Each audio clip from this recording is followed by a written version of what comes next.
দেখতে লোভনীয়, খেতেও দারুণ। Pizza, burger, French fry, soft drinks কিংবা ফুচকা, চটপটি, এই সব খাবার এখন আমাদের ব্যস্ত শিডিউলে নিত্যদিনের সঙ্গী। এই সুস্বাদু খাবারগুলোই যেন হয়ে ওঠে নীরব ঘাতক। তবে এখন চিন্তা নেই, দিনে একটা পিৎজা খাবেন না দুটি, বা কতটা বার্গার খেলে ক্ষতি হবে না তা মেপে নিতে পারবেন নিজেই। স্কোরবোর্ড দেখে বুঝে শুনে জাঙ্ক ফুড খেয়ে শারীরিক ক্ষতি অনেকটাই কাটিয়ে উঠতে পারবেন সহজে।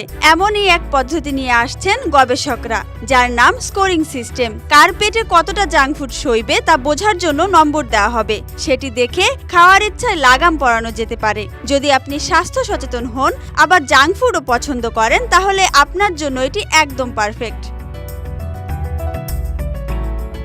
রসনায় লাগাম পরানো বড্ড কঠিন, কিন্তু রসনার সঙ্গে শরীরটি যেন সঙ্গ দেয় সে বিষয়ে খেয়াল রাখা জরুরি। বর্তমানে জীবনযাত্রায় এখনকার ব্যস্ত জীবনযাপনে খাই প্রবণতা বা ওভার ইটিং এর ঝোঁক খুব বেশি। তার কারণ হলো নানা ধরনের প্রক্রিয়াজাত খাবারের সহজলভ্যতা। জাঙ্ক ফুড, প্যাকেটজাত খাবার চাইলেই হাতের নাগালে পাওয়া যায়, তাই এর বাসনা কাটিয়ে ওঠাও সহজ কিছু নয়।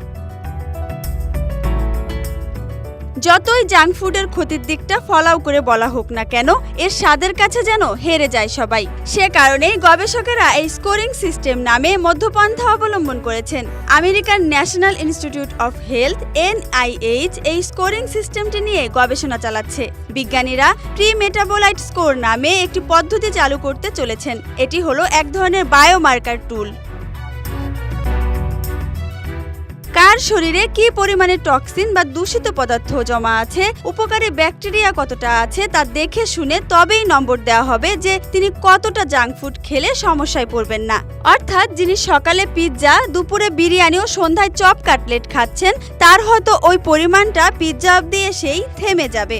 সারাদিনে ওই একটি জাঙ্ক ফুড খেয়েই সন্তুষ্ট থাকতে হবে। আমেরিকার প্লস মেডিসিন মেডিকেল জার্নালে এই খবরটি প্রকাশিত হয়েছে।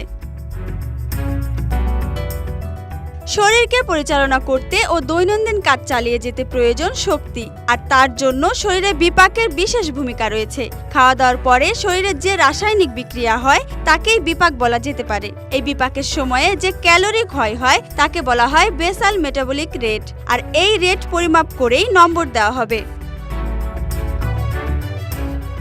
Dhaka express desk report.